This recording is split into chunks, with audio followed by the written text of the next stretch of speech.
Okay, these are the notes for section 2.8, which is the last section in chapter 2. And this is about graphing linear inequalities and absolute value inequalities. Um, so here are the steps, or here's what you're going to have to do. We're going to be graphing these, and if it's linear, like example 1, we have to solve for y first. Okay, then after we solve for y, we're going to graph this just like we would any linear equation. But sometimes we're going to have a dashed line and sometimes we're going to have a solid line. So here's how you know when to do a dashed line and solid line. Less than and greater than means you're going to have a dashed line. If it's less than or equal to and greater than or equal to, that means it's a solid line. And then after we graph it, we're going to have to shade in part of our graph. We're either going to shade above it or below it. Okay, less than and less than or equal to means we're going to shade below the line.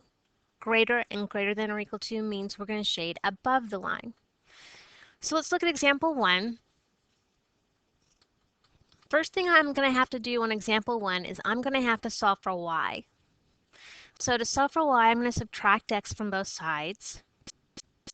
Then I have 4y is greater than negative x plus 2. I'll always write my x first. And then I need to divide everything by 4.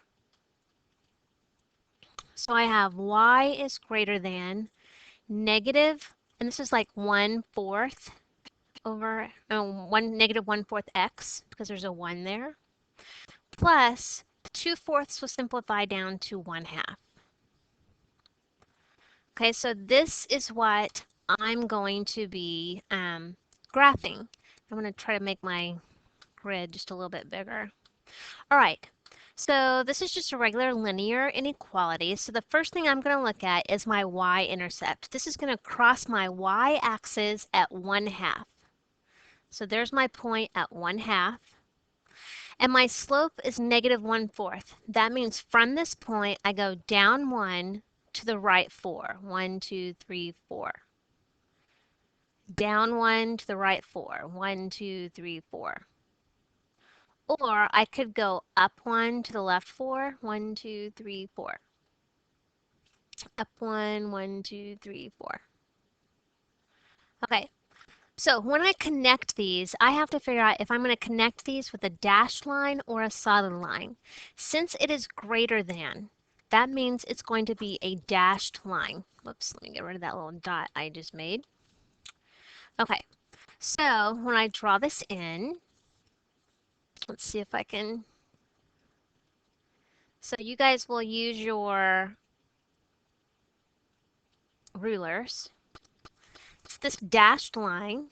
And then I have to figure out, am I going to shade above or below?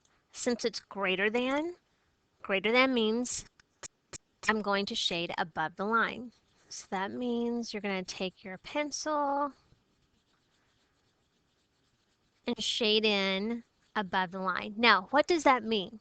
That means that I could pick any point I wanted, okay? Any point in the shaded region. So this is the point, what is that? Let me get a different color here. Okay, that's the point 1, 2, 3, 2. If I plugged 3 in for my x and 2 in for my y, so 3 plus 4 times 2 is supposed to be greater than 2. Well, I know that that's a true inequality because 11 is greater than 2. If I picked any point over here that's not in the shaded region and I plugged it into my inequality, I'm going to get a false inequality. Okay, so that's what that means. All right, let's do example 2. Graph y is greater than the absolute value of x minus 4. Okay, so now this is not a linear equation, it's an absolute value equation. And we should know what this looks like. This is my parent graph of absolute value of x, but it's shifted down 4 units. So I'm going to go 1, 2, 3, 4. There's my starting point or my vertex.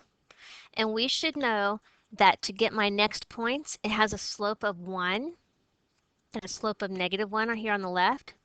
Okay, since this is also equal to, when I draw this in, it's going to be In this case, a solid line. So here's my graph. I can extend that out. Now, when you craft these, some of you are not putting arrows at the end. You're just putting like points at the end. You need to put arrows in the end saying that that's going to keep on extending. All right, it's greater than. So greater than means I'm going to shade above my graph. So there's my graph. For y is greater than or equal to the absolute value of x minus 4. Okay, let's do another one. Y plus 4 is less than or equal to the absolute value of x minus 2. So first of all, okay, here's what I have. Y plus 4, it's not solved for y yet. So the first thing I need to do is I need to solve for y. So I'm going to subtract 4 from both sides. When I subtract 4, this 4 cannot go with this 2. It's separate. It has to go outside of those absolute value bars. So from our previous assignments, we should know that this is the parent graph absolute value, so it's our V. It's shifted to the right 2, down 4. And that's our vertex. That's where we're going to start. So to the right 2, down 4, 1, 2, 3, 4. There's my starting point. Okay, my next points would have a slope of 1 and negative 1. So there's my points. And I could keep on going with those. Okay, and I also know that this is going to be a solid line because it's also equal to. So when I draw this in, looks like that. Again, you guys will do a much better job of graphing because I'm just kind of have to guess where my points are. It's less than, so I have to shade below. So it's all this area below my graph. And again, what that means, if I pick any point in my shaded region, plug its x and y value into this inequality, I should get a true inequality.